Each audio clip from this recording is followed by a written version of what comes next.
So y'all to see like a bit of my face because I'm trying to watch YouTube videos right now, and I posted a new video today, and it just had me thinking like, yo, I feel like YouTube has put more ads in people's videos now, especially like before the video. Like the amount of times I'll have to click out the video to try to rewatch it because I don't feel like watching the ad. And I know that pays like the YouTuber, but it's just like, bro, I just want to watch the video. I really do not care for this ad. And just like, it just annoys me because it's just like I said, I feel like there's just more ads more than ever on these YouTube videos than I've seen in like ever. And I'm not gonna knock nobody hustle.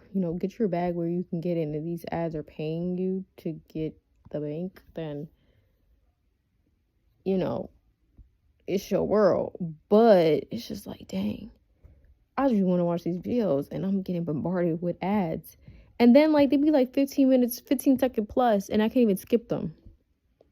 What do you mean I gotta watch a 30-second ad and I can't skip? I feel like I'm being held hostage. Like, I feel like I'm being held hostage. Yeah, I just wanted to complain about that. And I just feel like every app has been like turned into some way, somehow not sponsorship, but got ads have controlled a lot of apps now. Like TikTok used to just be like, you just do your dancing, talking, whatever, and then all of a sudden it's like TikTok shop, buy, and then like you would think you're watching your content creator, whoever that you like on TikTok, and you think you're like watching their video, and all of a sudden it's an ad, and you're just like, because you will not know it's an ad until you like look at the little box, I think in like the corner, and it'll show like, what's a little bug? Where did that little bug come from? See, this is the only reason I don't like when it gets warm. The bugs start coming out. Like they were like saturating in hell, and then they were released once it gets warm. But nevertheless, like I was saying, you won't know it's an ad. So like I said, you look in like the little corner. I'm looking at Pinterest right now. Pinterest is like my safe haven, away from all the drama of every social media app. Then there's Pinterest, and it's just like, I'm home. I'm just usually look at Pinterest right now because I'm trying to find an outfit to wear tomorrow. And Pinterest is my go-to place to find outfits because sometimes I be having all my clothes in my closet and I just be like, I don't know what to wear. But let me go back to the ad situation. So you will go on TikTok and like I said, you will watch your favorite creator, right? But you won't know it's an ad. And so literally, like I said, you would look in like the little corner of the video and it would show like the orange thing, and it would show like, oh, they're sponsoring something or they're trying to advertise something. And like I said, get your bag when you can. I'm never gonna knock nobody hustle because I'm not a hating at. But damn. But it's different like when it's like people that are not constantly bombarding you with ads. Like, they just feel like, oh, let me just show you this because they gotta get their check. But if it's like bombarding with almost every video that they have, it's the sponsorship. It's like, okay, like dang, was you backed up or something? You trying to catch up? Like, what's tea? But yeah, I just feel like everything's become an ad. Like these social media ads would like be social, like Instagram was just scrolling through people's pictures and da da da da. And then I feel like I remember when Instagram first started and it was literally just pictures. Like you could not do anything else. You would just look at people's pictures, like it, comment, and move on. But like once they added where like I guess the concept of like influencer and stuff came in, and content creator, it's like it switched and everybody is just promoting stuff constantly. And like I said, get your bag, but damn, I just want to see a cute picture and I don't feel like it's an ad attached to it. But we and then like I said about TikTok was like people just, but I guess these these apps catch on to like, oh my god, these people are so big, like, and if they want to get bigger or something, or they want to get more bank, we gonna make them. I want to say make them because I feel like these people are like held hostage or something. Well, some people are because of contracts, but nevertheless, they're like, you know what, we'll give you a good chunk, a good check if you sponsor this, since you have such a major following. And I feel like a lot of people did not start out as the intention of being content creators or like wanting to be influencer. They just were like a great personality, and they just like, telling people about like, makeup that they like, or like clothes, or like, hair, because I feel like definitely with the pandemic, because everybody was in the house, people were just like, you know what, I'm gonna just share my interests via the internet through TikTok. And they saw like how big they got, and then like these companies saw that interest and like picked them up. Do I think people have a weird disdain towards content creators and influencers, YouTubers, whatever the hell you want to call these people at this point? The name always freaking changes. I feel like it's just weird. Like, the disdain is so one-sided, to be honest. Now, there's some that are cringy and little like, ooh, you need to go. You do not need to be in this room, to be honest, because what do you add to the table? But then there's some people that are generally there for like when they always complain about like Fashion Week and everything. I've never been to Fashion Week before. I would love to go to Fashion Week because, girl, I'm a passion for fashion, girl. Brats raised me.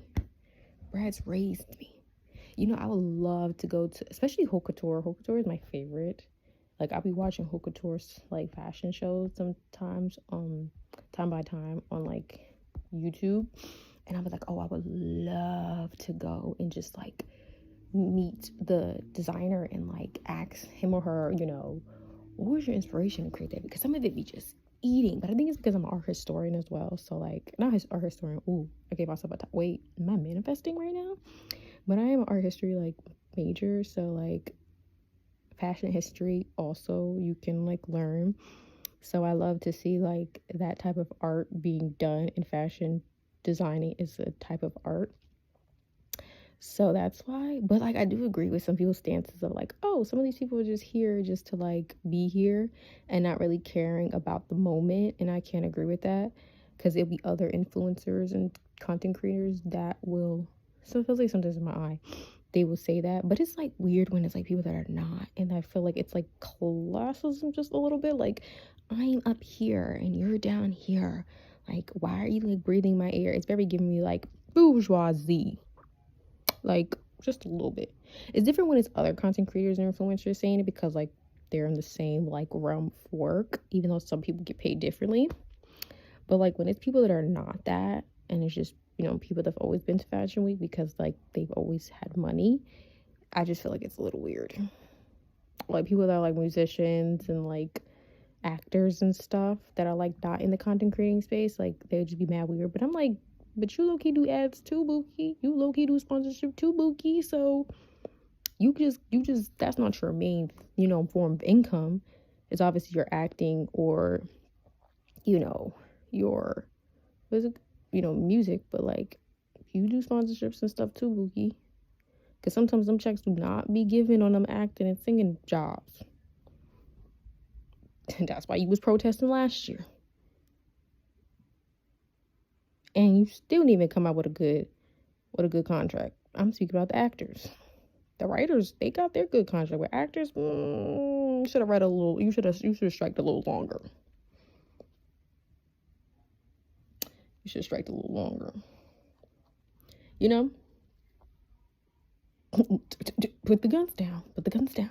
Speaking real.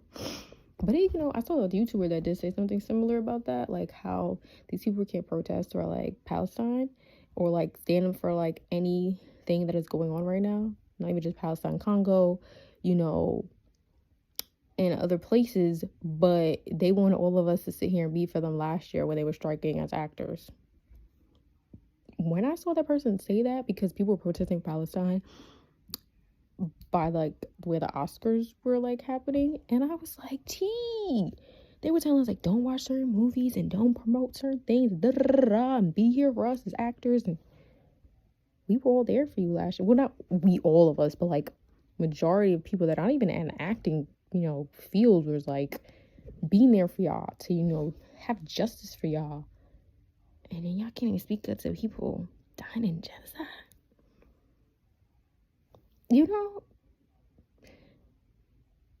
But, and it was just funny, like, seeing like people winning anti-war and stuff like that, or anti-genocidal kind of connotation movies and films. But then none of these people speak on what's going on right now. Like, are we a joke? Like, is it are we a joke? Like, are the people that are really dying across the world like a joke to you? But I feel like that's Hollywood for you, to be honest.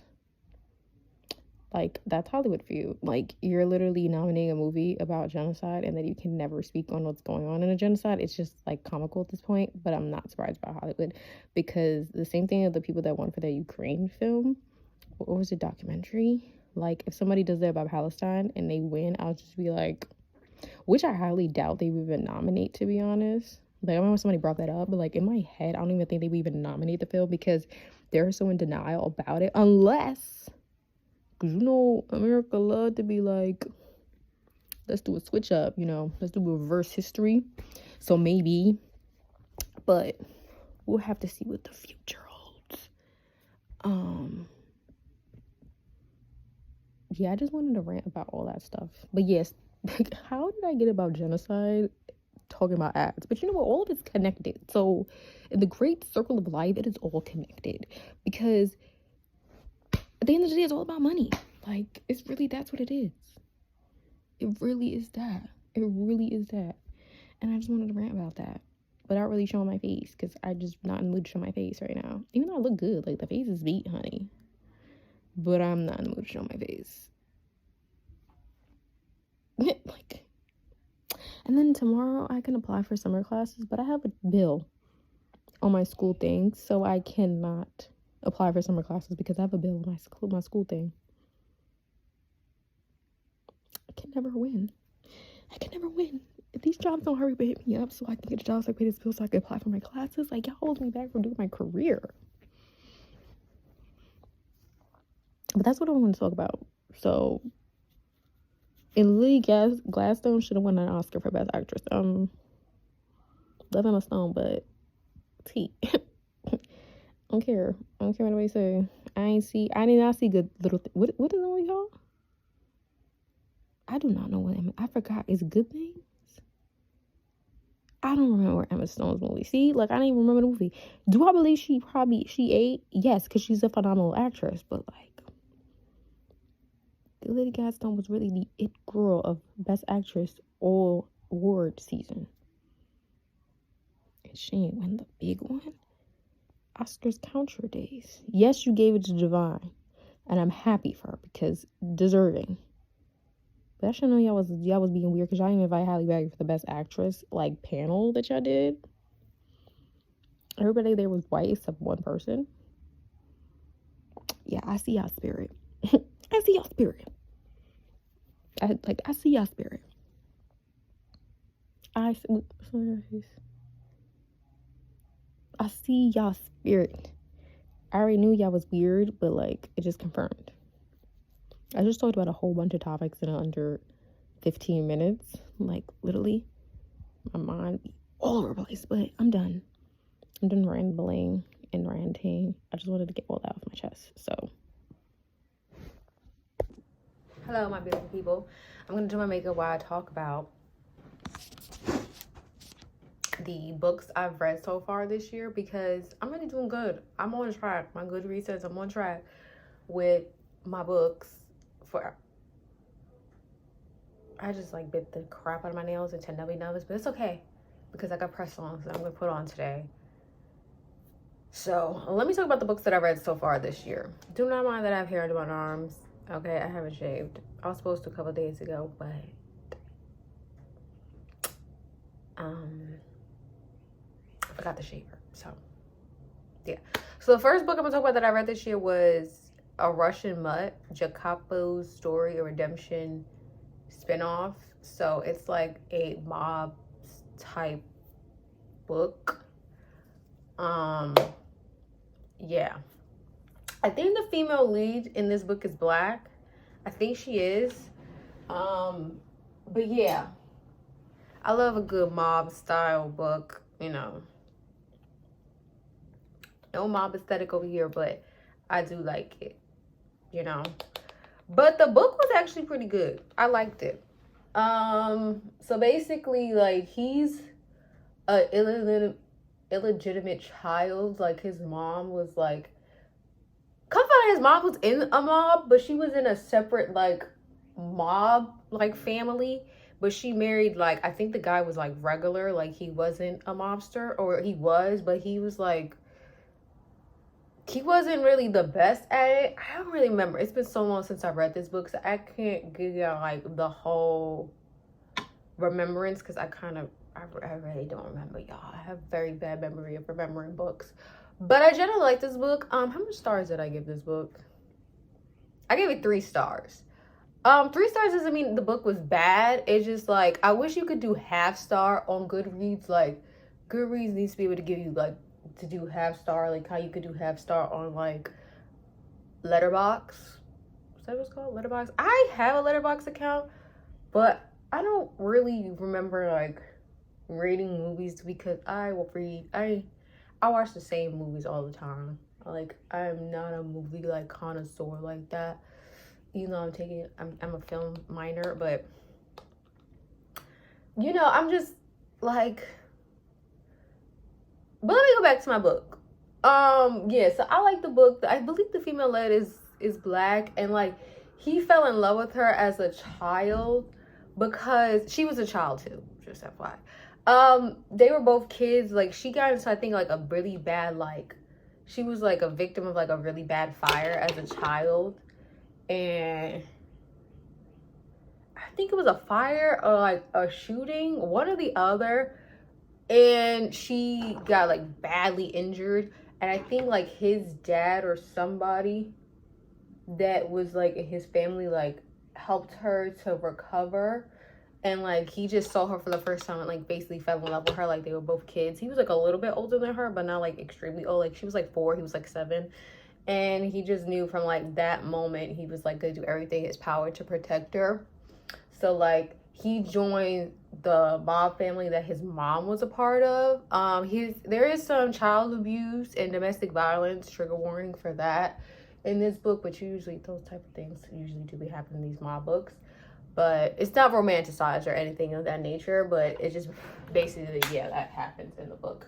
I'm doing my quick, like, under 15-minute makeup because, to be honest, I'm not doing anything like special today, so, you know, just a quick little beach, you know, nothing like extreme.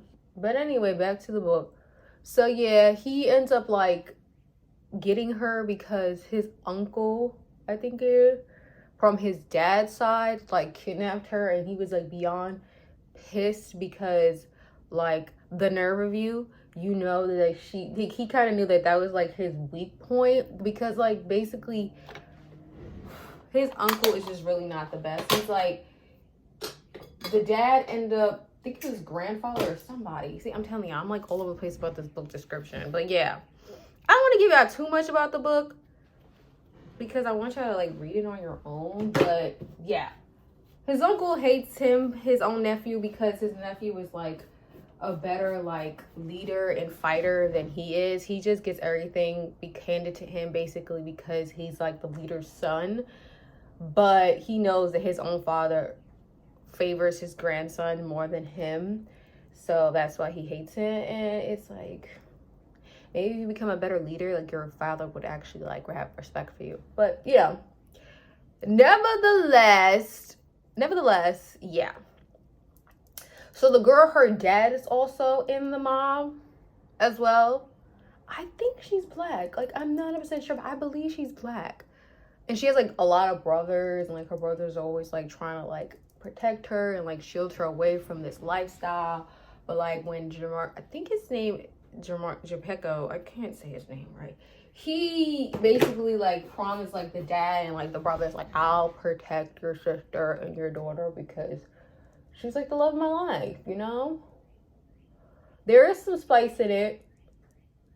Nothing too crazy, I think. Like, it's not like a focal point, the spice. Like, it happens, but like it's not like the main like theme, you know? Like, it happens, but it's nothing like, it's manageable, you know? It's manageable. What else? So yeah, I think that's like all I can remember from this book. I think there's gonna be a part 2 of this book, but I don't remember. Like, this was the first book I finished of this year, so I don't really remember that. My other book I read this year that is my first 5-star of the year is called Sunny Disposition by Deanna Gray. Oh, Stephanie James is the one who wrote the first book that I finished reading.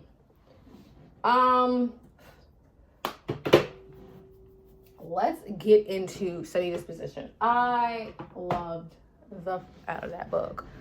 I usually don't get 5 stars. It's very like rare. I'm not, but that book deserved a 5-star. It was so, I don't like the cover that is shown on Goodreads. I don't like the cover. I like the cover that is on Kindle that you read, where it's like the animated, not animated, but like drawn out version of them. Black lead, of course. Yes. At first I thought the boy was Asian, but he's not. He's white. But I don't know why I thought he was Asian, but I just love the book so much. Like, she's a gamer. She's a gamer. He does hockey. He does hockey. He plays hockey. He does hockey. And they're both in college. And he, like, basically, they kind of, like, not kind of, they, like, fall for each other because they, like, text each other on, like, the side out. Because he does, like, her mods, I think, on her, like, streaming. And so he basically, like, monitors, like, you know, the comments and everything and stuff like that. And they talk on the side, but only, like, via the, I'm, like, so bad at explaining. The app of, like, the gaming system. And, like, they've never, like, it's, like, catfishing, but, like, they're actually who they say they are. They just never seen each other face to face, even, like, on video chat. And, like, he doesn't know what she looks like because she has, like, an animation in her stream. She doesn't, like, show her face. Oh, let me see these characters' names, because I'm just, like, saying she and he, and, like, I'm not giving them names. Like, so her name is Naomi, and his name is Finn. So Finn, and, you know, and so one day they was gonna finally meet each other after his hockey game, which his team won. But then he got beat up by, like, these kids on the opposite team, and he ended up, like, falling and hitting his head and ended up getting a concussion. Concussion squad. But he ended up losing memory. I lost memory, but, like, not, like, everything about myself, just, like, the initial moment of my concussion. But anyway, enough about me. He loses memory, so he doesn't remember, like, a lot about his past, his self. Like, it's just, it's not, he's not the same person anymore, and he always feels like everybody wants him to be the person he was prior to his accident, and he just feels like he can never be that person again. Like, that version of himself is gone, because basically it kind of is. He doesn't remember who that person is. He cannot force himself to be that person. He's no longer that person anymore. But he feels like everybody's like, you're gonna get your memories back. You're gonna be you again. And Finn's like, I'm not. I'm telling you, I'm not.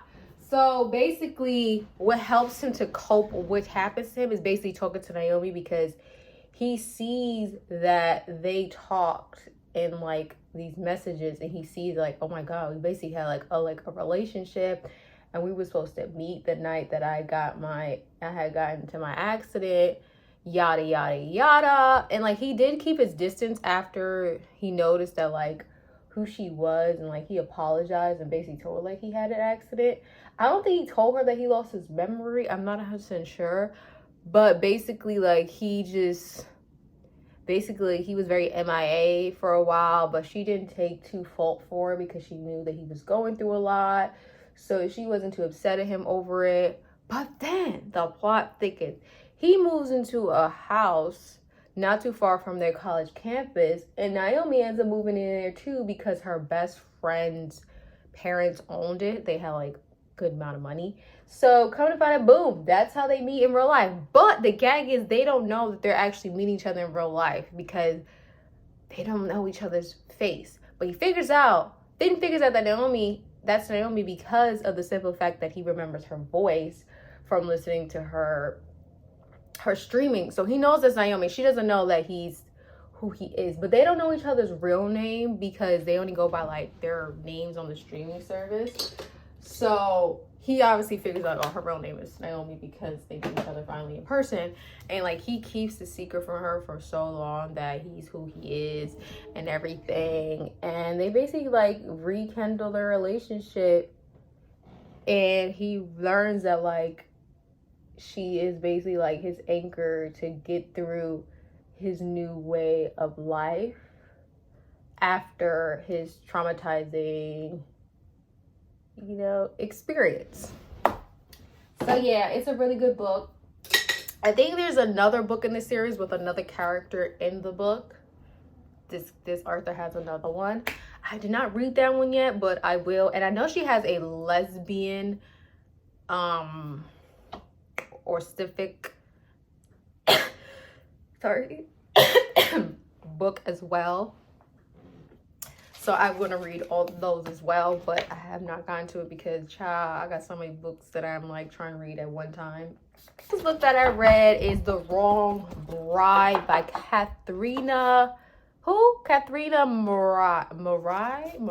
Ooh, I'm so sorry, girl. I'm saying your name wrong. I gave this book 4 stars. I actually generally like this book.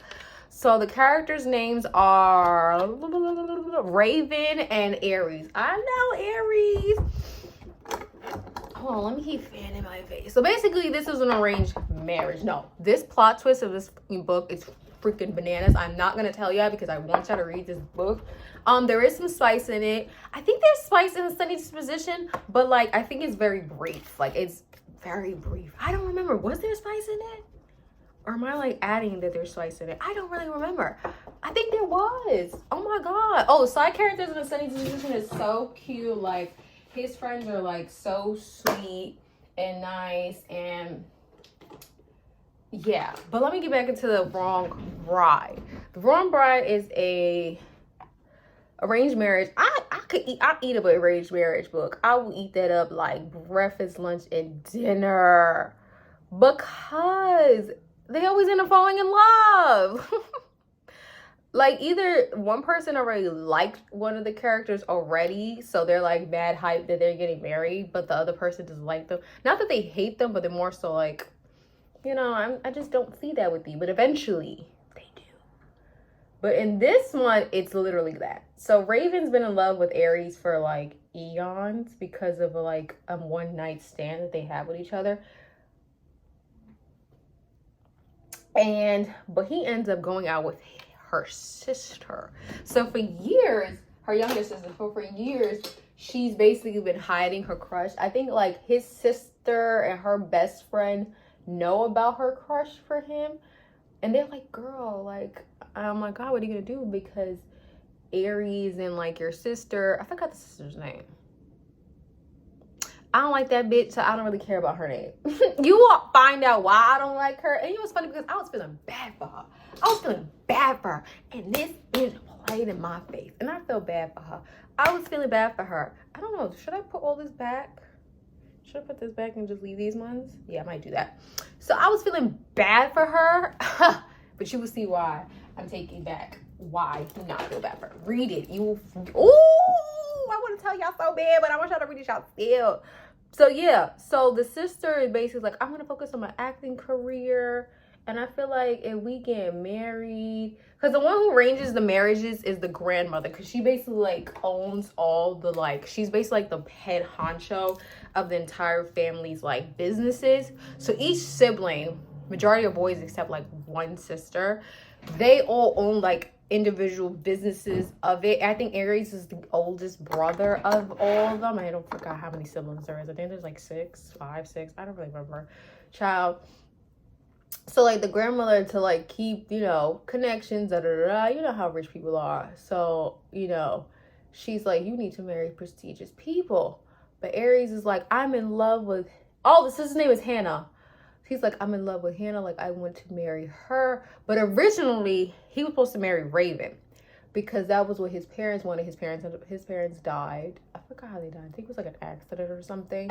And so once he fell in love with the sister, you know, Raven and his marriage, you know, arranged marriage just didn't happen because he's like, I'm in love with Hannah. I want to marry Hannah. Da, da, da, da, da, da, da, da, da, da, da, da.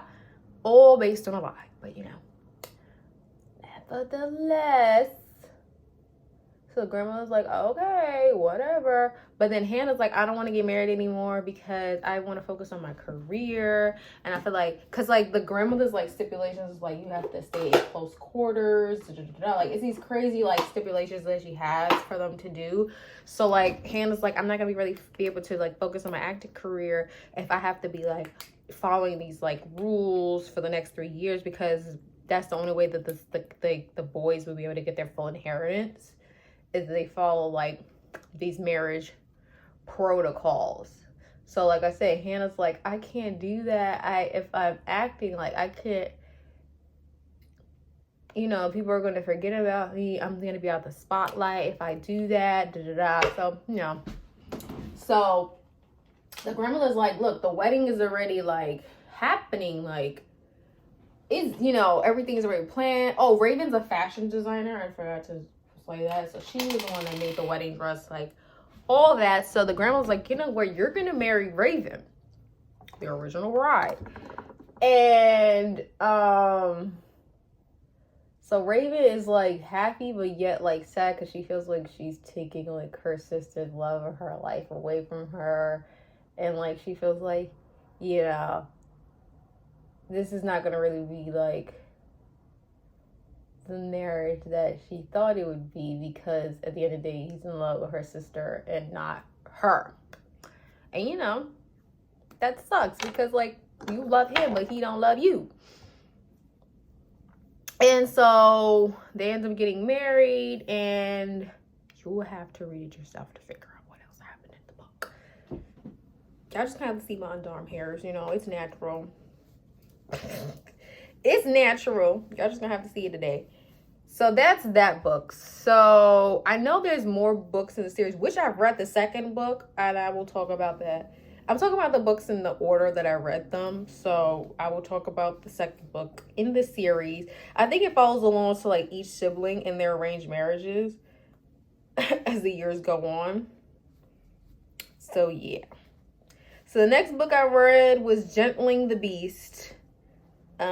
Yeah, I like monster in books, but mostly with orcs. Like that's like the only type I really like.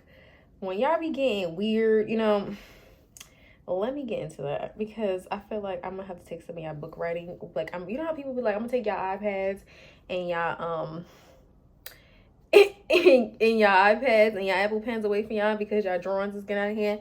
That's how I feel about some of y'all. I'm gonna take some of y'all MacBooks or whatever books y'all, I mean, whatever writing places y'all be typing, because y'all need to get y'all book writing privileges revoked because some of these books that I be seeing as like suggestions on Kindle Unlimited, I'm like, no, who allowed this? Not only did you write this book, but then a person edited this book, and a publisher published this book and allowed this book to exist.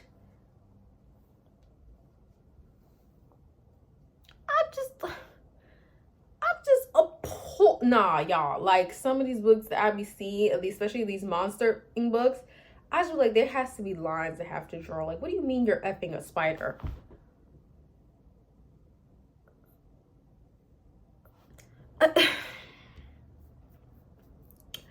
As a person who loves Lord of the Rings and seeing like I love orc books, but then when you see orcs in Lord of the Rings and they're really ugly, but then you see them in like these books and like, oh, they're kind of hot. Not too much on me now. Not too much on me now. But anyway, yeah, it's just some books I'm just like, I need to get some of y'all writings revoked. Like freedom of the press or writing. Some of y'all need to get it revoked. And I don't care if that's wrong, because no, like, when I become ruler of the world, I will make sure that it is filtered and that it does not happen. Because no, this is no, y'all. Like, the things I've seen is just like, I'm appalled. You need help. You need help. But back to Gently the Beast. It's a whole series, but I like, sometimes I'll be skipping because they're like, it doesn't really matter. You don't have to read in order. So I did it. So with this one, her village was raided, and I really don't remember much about this book. I'm gonna give it a buck with y'all. I really don't remember much about this book. Always some triggers in the book, like attempted raping and stuff like that, so keep that in mind. It does not happen, it's attempted, but it is a bit, it could be triggering for some people. I think he basically like makes her his mate to protect her against, like, because basically like the orcs are like raiding human villages and trying to like basically take over the lands. So orcs, they basically like killed all her family off, and like she's the only survivor. It's starting to come into fruition what happened in this book. It's starting to come into fruition, because girl, for a second I did not remember what was happening in this book. And basically he feels like he's not the most attractive orc, and she kind of agrees. That's so deep. She's like, yeah, you're really not that cute. But they end up falling for each other and everything. He, like, you know, falls for her, and she falls for him. And, you know, there is some spice in it. It's usually in these type of books, there's always spice in it. And, yeah. I don't want to tell you everything, because godly, it just, you know, it just defeat the purpose. So the next book I read was Hot for the Teacher. I gave it a 5-star because, I don't know. I don't know. I do know. And I finished this book the first day of Black History Month, period. So basically, Latrice, she's a divorcee, and she's a single mother to a son. He goes to this very, like, prestigious school. Her baby father, her ex-husband, is a piece of... Oh, he's a piece of work. Oh, he's a piece of work, girl. Every time I read him, like, talking when she had to, like, talk to him, oh... He pissed me off so bad. He pissed me off so bad. I could not stand her ex-husband. Oh my God. I could not stand her ex-husband. Latrice is a beautiful woman. And so I think her sister sets her up with, like, and she's like, you need to go get some, like, girl, you ain't had getting some, you've been focusing on your work. And I forgot what she does for work. But, like, you've been focused on your son and working. Oh, no, I don't remember what she does. Let me not lie. So they're like, girl, you need to go, like, get some. Like, come on now. Like, you playing. So Latrice is like, okay. So, like, she goes to hang out with her sister or whatever. And then she sees Nathan in, like, the restaurant. And so... I feel like something's on my lip. So she sees Nathan in the restaurant. They give each other eye contact, and basically, like, the sister, like, sets them up, and they have, like, a one-night stand. So they're like, okay, it's gonna be a one-night stand. We move on. No. So all of a sudden, an old teacher from her son's school, he ends up retiring. It wasn't a lady. She ends up retiring. She's been in that school for, eons. But, she tired. She want to leave. So they hire a new teacher. And who is it? Her one-night stand. And who does he teach? Her son's class. Like, girl, imagine. You have one night stand with this dude. And you're like, okay. Da-da-da-da. I really feel like something's on my lip. I'm so sorry, y'all. And you thinking, I'm never going to see this man again, because that's how one-night stands work.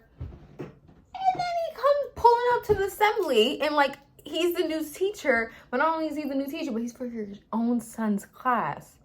So she is flabbergasted, and she like jets out because then he sees her and he wants to talk to her, but she's just like so nervous because she doesn't want people to like know like I had a thing with this man, or like I know him, because people are gonna start questioning it and everything. And yeah, it's a really good story. I think there is it domestic? No, there isn't. But there is like some good, it's a really good book. That's why I gave it 5 stars. So the book is by Monique Fisher. Yeah, it's a really good book and I love it, and I feel like everybody should read it. So yeah, the next one is Only for the Week. Also a 5-star read by Natasha Bishop. Love this book. Love this book. Her sister as well. Like, what's up with the sisters in these books that are being pieces? Like, oh my god. And they're ended up being a little sister. I'm a little sister, but I am not a piece. Okay? I don't think so. I asked my sister. But like, yo, these sisters,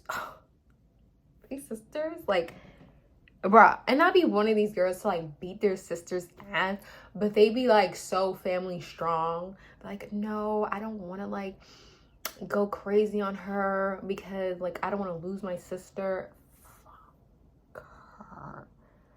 Fuck her, beat her ass. Like, y'all, I'll be one of them to beat their ass so bad. They friends be like, beat her ass, and she be like, no, I don't want to, because da, da, da. So in this one, Amari Cross is her sister, and Arnold Hightower are getting married.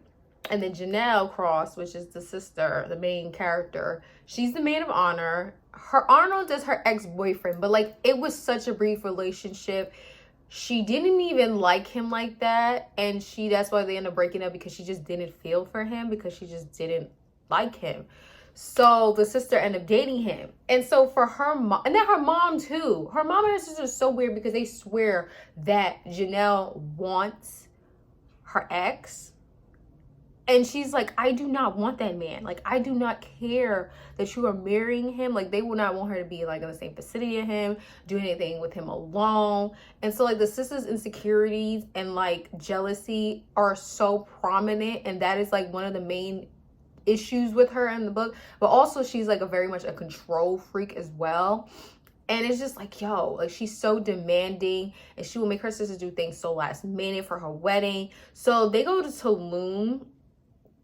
That's where the wedding's gonna be at. So a week prior to the wedding, Arnold and Amari invite like all their wedding party to go to Tulum, and they just like have fun. They chill out before the rush of like the wedding craze, and like all the families and stuff come.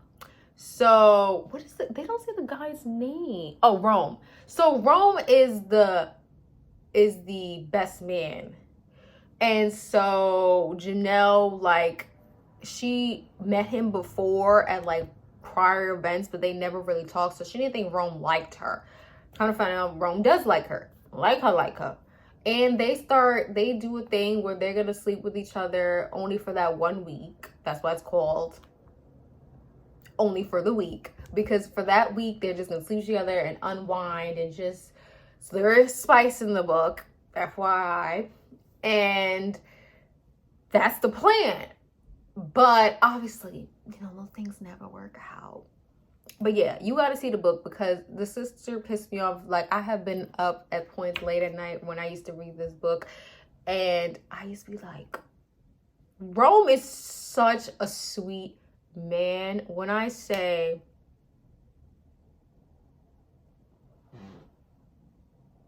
girl, shut up. Sorry, like some versions of rating of the book pissed me off, and I was like, you wouldn't get it. You just wouldn't get it. But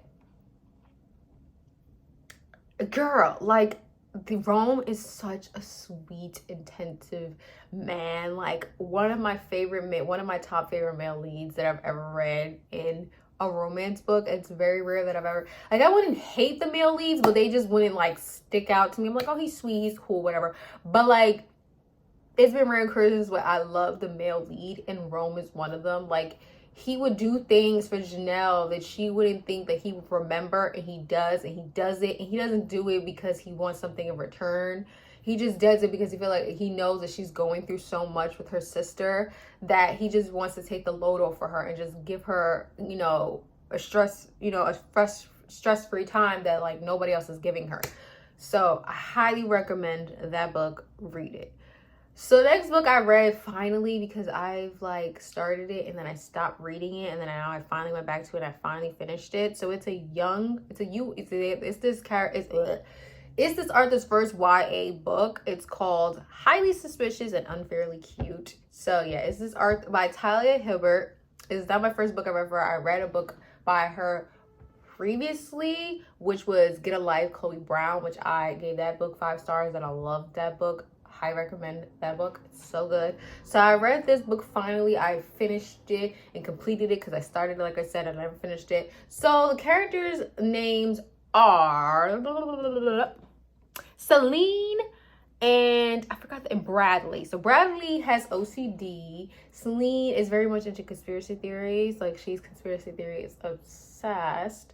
And so they used to be besties from the Westies, but they fell out because, what's his name? I forgot his name. Bradley started going to like, you know, the more cool kids because he did sports and everything. I think he did basketball. But she always used to tell him, like, do you think your friends are gonna like you once they find out that there's something wrong with you, which is OCD? You know how people are. They get weird when they hear that you got mental illness, you know.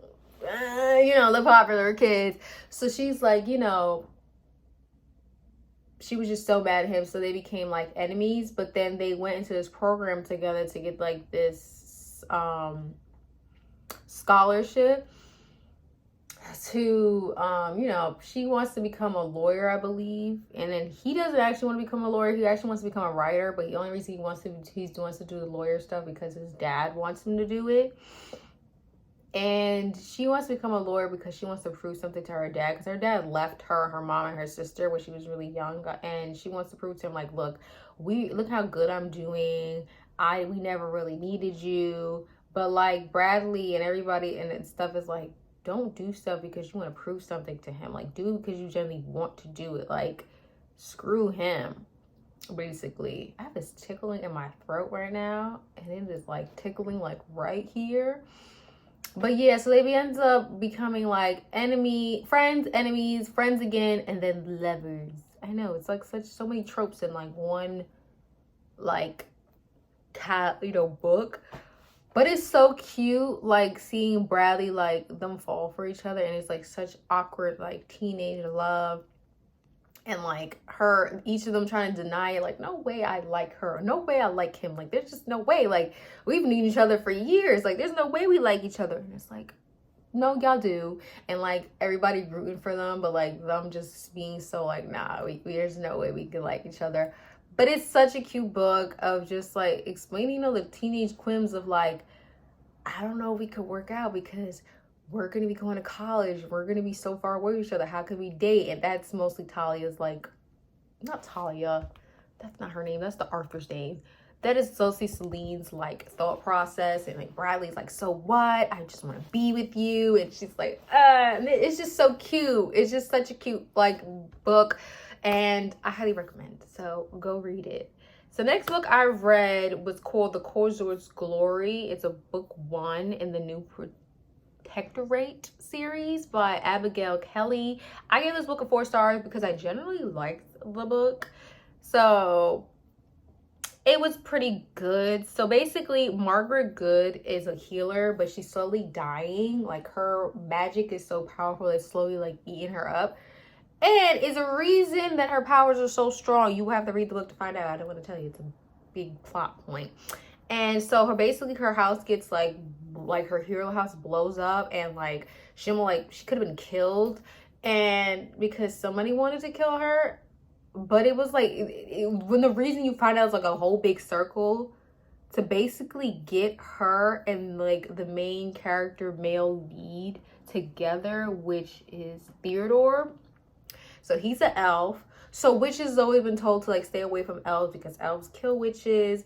which was true, but like it hasn't happened in like centuries that elves have killed witches, but like it's been so ingrained by Margaret, by her grandmother, that you gotta stay away from. But like Margaret knows that she needs to find her mate, like her, her partner forever, to like learn to heal.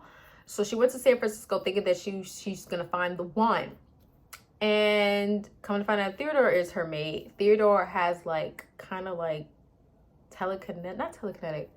He can like read into people's minds. I forgot what that's called. But he felt the day she was born. He wasn't that old when she was born, like maybe like 10-ish, I believe. I don't really remember. And so he felt when she was born, so he already knew, oh my God, my mate is in this world. She exists. But like she denied it for so long that they were mates, because of the simple fact that she's like, you're an elf. Like, no way, we cannot be together. Like, da da da da. And her grandmother's like a very important witch in like the witch community. So, but like Theodore is like, no, I'm gonna protect you, and also you're my mate. So like it's double protection, of you. And so basically they're just trying to find out like who tried to kill her, and basically like form their relationship with each other through all of that. And so there is spice in the book, FYI. And yeah, go read it. I know there's a second part. There's multiple parts, but it's like characters that are in the first book that they're just, making stories about. I haven't read them yet, but I will try in the future, Just not right now. So the next book I read was Zara Monette. I don't like the title of this book, because why does it say a BBW, like Chantel Davis? You don't have to put that part. We're gonna move on. We did a great romance. So it's the first book I ever read with outside of Highly Suspicious and fairly cute. I very rarely read like with female leads are on the pluser size. So this is like the second time for me, because I don't know. Everybody thinks everybody has to be like voluptuous, but like in like, the hourglass way, or super skinny. So this is like the second time I've read that it's a plus size character. It's not that I have not been looking. It's just that a lot of these authors just don't write their characters in that sense. So Zara went to prison for attempted murder of this foster boy in her home. Trigger warning, SA and raping. So they don't go into detail of like what happened. Like they don't show, like they don't talk about like when it happened, but like the character explains like her situation basically. So that's like basically, yeah. So just trigger warning for that. So yeah, she was in the foster care system basically her entire life. And so I gave it 3 stars the book. I think because it was a point of it that pissed me off, that's why I gave it 3 stars. But I generally did like the book. There is spice in the book. But Zara was fresh out of prison. She was alone. She didn't have anybody. Her foster sister, who ended up committing unaliving herself, she left her this like very nice penthouse for her to live in, because they basically like considered each other sisters, even though they actually weren't real sisters, but they considered each other sisters. And so, but like Zara just felt so alone without her, because she was gone, and she just felt so alone, and she just didn't know what to do, because the one person in the world that meant everything to her just no longer exists. So she's always, and then now she's a felon, and she has, she can't really get a job. She doesn't really know what to do. So then Nikolai, basically, he is like basically like tracking her, because she is an important individual for his sister that he's trying to find, that his dad is trying to help him find. And he's also in a mob, or it's called a clan, I think. And so basically like she doesn't want nothing to do with him, but he, keeps staying in her life. And, there is a bit of like a twist, but you kind of should have like figured it out from the jump. But if you don't, but yeah, I like the book. It was cool.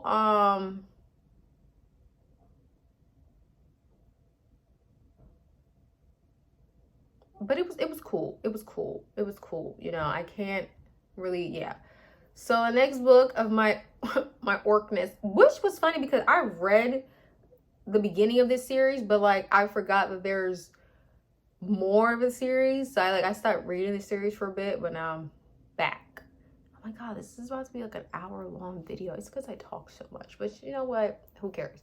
So this one's called Her Orc Husband. I gave it 4 stars. It's by Zoe Ashwood. It's a whole entire series of like different characters who come in through the book, you know, different books, and like they give them a love, they give them a mate. So in this one, this particular character, her name is, I'm trying to find her name. Where her name at? You don't even get her name right here. Oh my god. Oh, Violet. Is that right? Oh yeah, Violet and Marut. So that's the 2 main characters. I had to find it through people's talking about the book. So Violet went to a matchmaker to find a husband, but she doesn't like to be touched.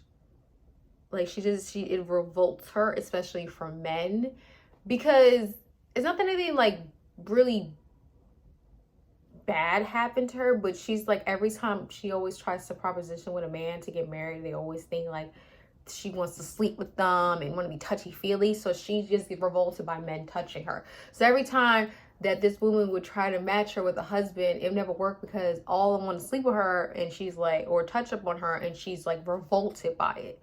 So marriages never go through. So the lady is like, look, I'll sign you off to get a job, and you can just do that instead of trying to get married. So Violet was like looking, and, you know, like, okay, I'll do it, you know, I'll get money. And then Marut barges in because he's also trying to find, you know, a marriage proposal, even though he wants to look for a mate. But if it doesn't work out, he'll just do marriage. But come to find out, when he barged in, Violet is his mate. And she didn't want to believe it because she's just like, there's just no way. Like, you're an orc, I'm a human woman. Like, blah, blah, blah, blah. But she's like, you know what? I'll go with you to the orc lands and I'll see, you know, how this works. So the lady's like, don't you do nothing to her, and force her to do nothing. And he's like, I promise I wouldn't. Like, that's just not me. And he didn't. He was always very calm. Marut was a very nice, like, male lead. One of my other favorites because he was very respectful for Violet's boundaries of like what she like. There is spice in the book nonetheless, but he always did things on her timing and never like forced her to do things she didn't want to do. He would tell her like, if you're not comfortable, let me know. Like, I know you're thinking this is bare minimum, but you know what?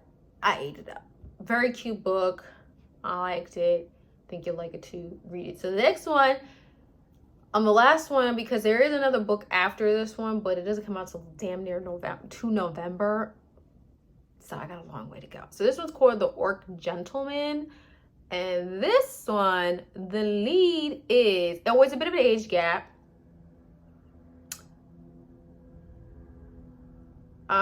This one, the lead is Ozark. And I think the female lead is Willow. So Ozark is like an older clansman. He's been in there. He's the one that basically found like the shelter now that the orc colony lives in. So thanks to him. And basically like Willow is like from a prestigious family. And so basically like her uncle, I think it is, like told her like, you need to find out the secrets of this orc clan. You know, how do they have all this money? You know, so basically she went there to snoop, but she lied and said she was just there to just see how orcs live and everything. So nobody knows that she went there to snoop, obviously, other than her. She went with like a whole arm, like a mini army to protect her. But then she finds that, well, yeah, she ends up finding that Ozark is her mate, and she doesn't really understand the concept of mate. And then she also is like, there's just no way that we're like lovers before mates because I'm human, you're an orc. Like, how is it gonna work? I eventually have to leave here once like the winter passes and the spring comes. Like, I can't stay. And You do also see the two characters for the next book. So the next book is like an orc lady. I rarely see that, so this is new. I'm ready to read that one. And she ends up mating with the captain of the army that Willow went with. It's really cute. Like, you'll see their little slubble moments in this book, just to help lead up to their book that comes out in November. But back to them. Ozark is a very sweet man. He always tells her, like, are you not weirded out by like our age difference? And she's like, when it's, things of that nature, it's not a crazy big age gap, but and he's like, I got all these scars on me, like, are you not weirded out by it? And so basically, yeah, so it's basically, and then like when you read the book, you're so scared because you're like, oh my gosh, she has to tell this man like why she really came to this place before they find out. And then it's like this big miscommunication type thing. I was just so annoyed because I'm just like, I know this is gonna cause issues in the later down the line. So I have to go, but I will continue to my next book, which is called A Wager with the Duke by Tamara Gill. I gave this book 3 stars. It could have been 4, but there was a part that pissed me off, and I will explain more when I come back. So hold your horses. Hey, beautiful people, I'm back. It's a new day, as you clearly can tell, because I have a whole new outfit from when you last saw me. So the last book I was discussing was A Wager with the Duke by Tamara Gill. And I said that I gave it 3 stars instead of 4 stars because, okay, so basically the main leads in this book are Sophie York and Henry James. He's a duke. So basically, like, Sophie York is like, she's not really high society, but since her cousin's high society, her cousin basically helped her to get into high society so that, help her find a husband. And she ends up meeting James, and they start falling for each other, but both of them are hiding secrets. And I knew that the secrets were going to come back and bite them in the ass, but I didn't think it was going to turn into the way it did, or the fear that Sophie had when James found out her secret. I hoped it wouldn't go out like that, but it did. I have to remember it's a different time, but I just got so pissed off when he reacted to her secret, especially from the messenger, who is a messy person who was trying to bribe, because she became his wife, bribe your wife, and you still believed him over your wife. Like, that's really what freaking bugged me, and that's why I dropped from a 4 to a 3 star, just because of that. And I'm not gonna tell you the like secrets because y'all gotta read to find out. Well, I can tell you that like James basically like wrote his name in like a bet book that Sophie would fall for him, but he didn't put it into like, he just put it in just cause, like, he's never put his name in his bet book before, but he just did it for like whatever. But he didn't really take it serious because he was just like, I don't even think I'm gonna meet this girl, like I don't even think anything's gonna happen. But they actually ended up falling in love with each other pretty fast. But like I said, it was if the time period this is like a historical fiction romance, so it makes sense that like they fall fast for each other, so it's just like when he found out her secret, because the person who the messenger told spilled the beans, right? He's a messy individual, a nasty individual. Grape is trigger warning for that, so just want to let y'all know that is discussed in this book. But yeah, it was just like her biggest fear, and he just really pissed me off, James, and that's why the book went down from a 3 to a 4, because he pissed me off. Like, he pissed me off real bad, and I was just like, especially from the person who told you this, and you sitting here and you just like believe in it. Yeah, James pissed me off real bad, and I kind of started disliking. I liked him in the beginning as a male lead because of how like nice and sweet he was to her, and then when he found out the secret, he switched up on her and like made her biggest fear come true. He just like pissed me off real bad, and I was just like, you lost a star. So the next book I'm going to talk about is On the Care and Keeping of Orcs. It's a 3 star. I gave it. It's by Cass O'Shear. It's book 2. I didn't read book 1, even though book 2, the characters from book 1 is in it, but nevertheless, the leads in this book are Katrin and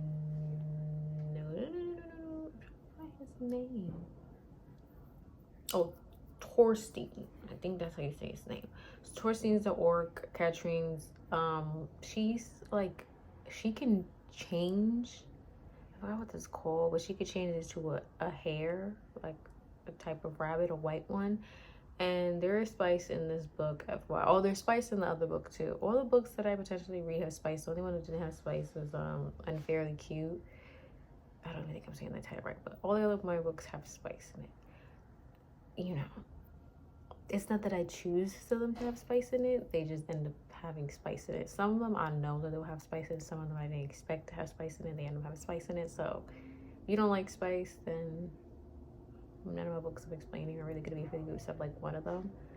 But yeah, back to the book I'm talking about. So in this one, basically Katrin has two girls. They're all half orcs because her husband, was he her husband, or was he just like her baby daddy? They end up having like a child, children together, but he ends up leaving because the relationship doesn't work out. Torsten is an old childhood friend who ended up leaving her as well. Even after she confessed how she felt to him, he ended up leaving. So when he came back and he was trying to like form a relationship with her, she was just like, no, because I don't want to be left again. And she's like very focused on her girls and her kids, and those are her main, people, that she cares about and wants to focus on. But she doesn't really want to pursue a relationship. But they end up having to go on like this adventure together to get one of the other characters, I forgot her name, to get her horses because her brother is married to that character, Katrin. And so he's like, I think it was a summer solace, he wants to gift her horses back. And he's like, I can't do it because obviously she'll be suspicious, like we ain't going for a long period of time. So he was like, you two go because Katrin, you're not good at holding secrets, and Torstein is like, would be like the muscle to protect you and everything. So that's just that on that. And yeah, so it's the adventure of them just thinking we're just gonna be like sleeping with each other and we're not gonna form a relationship outside of that. Well, that's what Katrin keeps telling herself, but Torstein is like agree with denial. So yeah, it's a cute story of like two people's insecurities and them forming a bond from like their cracks in them. And yeah, I think you guys will like it. So yeah, that's that book. And then the last book I read was the part 2, the second book in the Winch Doors series. So this is another sibling. This one's called The Temporary Wife.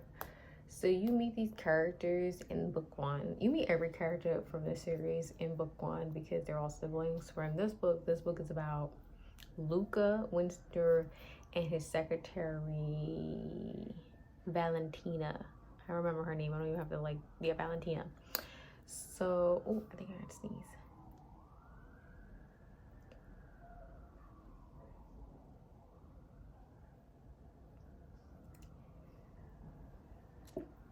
It came. So basically, they make a deal to get engaged and then to secretly get married because, like I said about the first book, the grandmother forms all the arranged marriages. So she arranged for him to get married to somebody he don't want to get married to. And so he's like, Valentina, we're always working together. You're my secretary. You've been like with me for years now. Like, you're the best candidate to get married to. So she agreed because it would benefit her for personal reasons. It's to help her grandmother because her grandmother is really sick. She has dementia. So she feels like she knows she can't afford without Luca to get really good medical, care for her grandmother. So she's like, Luca is her. Every time I'm recording, ambulance.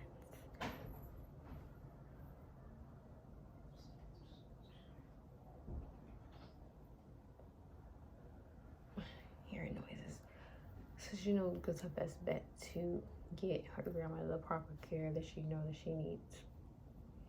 So, but they're gonna keep their marriage a secret because she doesn't want people thinking like she slept her way to the top and everything. And she wants to get a very prominent position in the business. And she doesn't want people to think like she's just gonna get it because she's married to Luca. She wants to show that like I worked hard to get here, which she has. It was crazy because they worked each other for years and never really felt anything for each other. But as time goes on and a lot of like hurdles that they go through, they eventually do fall for each other. But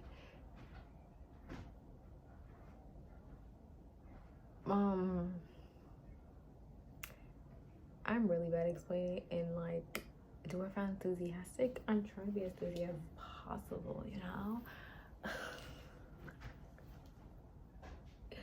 But yeah, it's their relationship dynamic is really cute. But in the beginning, Luca does give me like weird toxic, you know, vibes that he does filter up to, like that he was wrong for those behaviors that he did in the beginning. So, you know, I'll give him some pointers for taking accountability.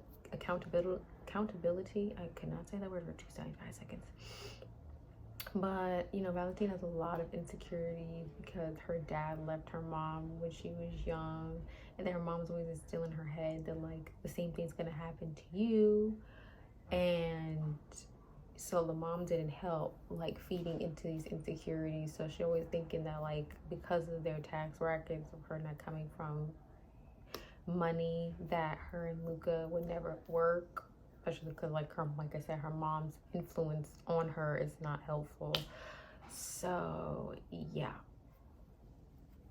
so that's basically some like pointers of the book. And then now the book that I'm reading currently is called 7 Days in June by Tia Williams. There are other books that I'm reading, but that's like the book right now that I'm obsessed with currently.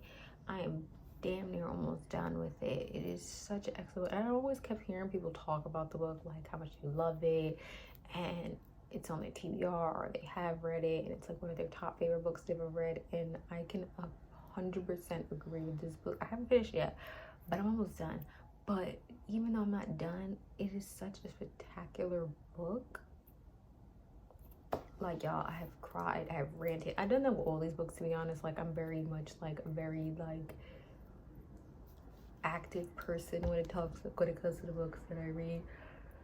I'm going to be so extra, like I am like another character in the book, and I be wanting to just jump in and like be shaking some of these characters. But there is trigger warning in 7 Days of June. Drug use, cutting. So just take caution if that's going to trigger you. But other than that, it's an excellent book. It does jump into multiple perspectives, but it's not bad because it makes everything go a full circle. So yeah, the leads for this book, I know not my Wi-Fi, it's just like gone. Like, that's rude. That's rude. Hold on, y'all. I'm trying to find out the names of these. Oh my god, I can just get it in my Kindle. I've read all these books, FYI, on my Kindle. Like, I'll have, like, even my books here on Libby. Libby gives you the option that you can read on, like, Kindle. So then you can just, like, connect your books to your Kindle. So the main characters are Shane, and her name is Genevieve. I think that's how you pronounce it. Yeah, Genevieve. But she changed her identity after leaving DC and lives now currently in New York.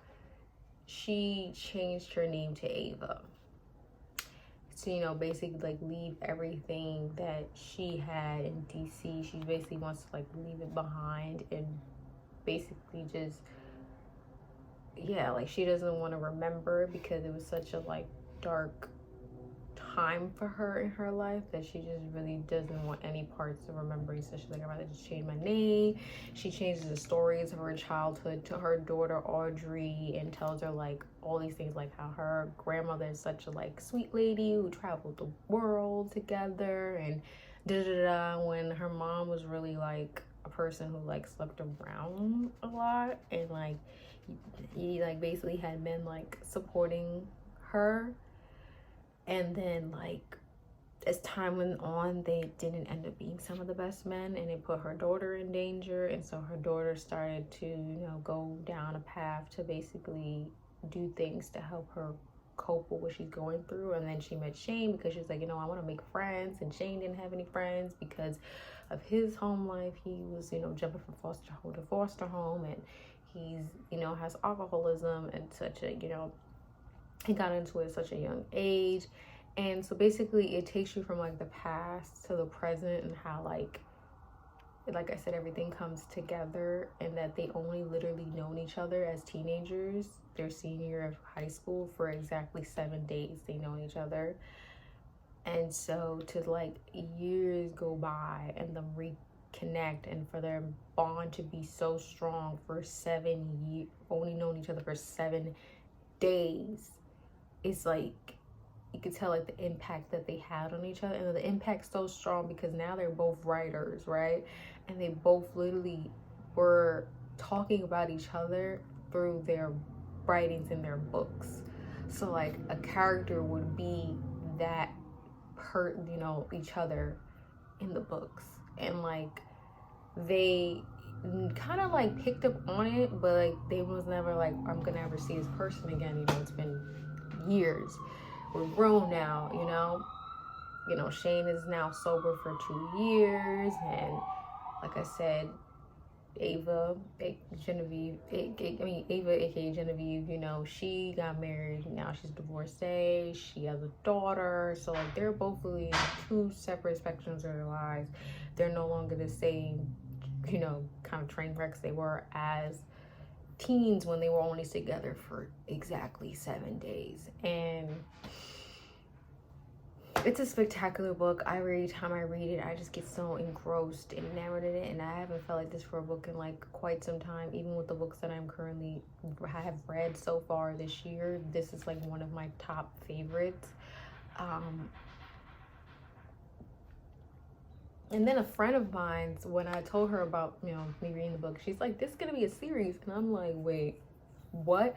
So this is definitely one of the books that I will be buying in like physical copy. I only want to buy physical copy of books that I generally like 100% know that I liked, that I'm gonna build like a little library of like all my favorite books. Like I don't want to be a type of person to just buy every book I've ever read, or like every book that I see that looks nice, I want to buy the book. No, I want to buy the books that I generally, when I read them, they were so good, I was like, I gotta have them physically so that I can like reread them over and over again. And also I want to discuss about outside of that is like how people can like discuss books that they don't like. It's just like, to be honest, if I don't like a book, I am not gonna finish it enough. That like I will probably talk about like, oh, I didn't like this book, that's why I didn't finish it. But like to finish a book that you mean like you had, unless some people they don't like it towards the end, that's what made them like them. I don't know. There's been books that I have dropped because they pissed me off. Characters just started to piss me off. The plot was boring. Like not even the middle of the book. It was like a quarter of the book, and I was bored and I dropped it like a bad habit. But that's all I have to discuss about book reading. I'll probably come back in like May to talk about, I feel like every 2 months of the year I want to talk about throughout the year. Well, it's been 3 months, so you know, maybe in the next 3 months, which would be like June, I'll come back and talk about the, my brother's making all this noise in the background, about, you know, other books I've read. But yeah, I hope you guys enjoyed me ranting and rambling about my books I've read so far in 2024. Comment down below any books you've read so far that you generally enjoyed or didn't enjoy, and any recommendations you want to give me to read. I would love that as well. And like always, like, comment, subscribe, share, tell your friends, and see you on the next video. Peace.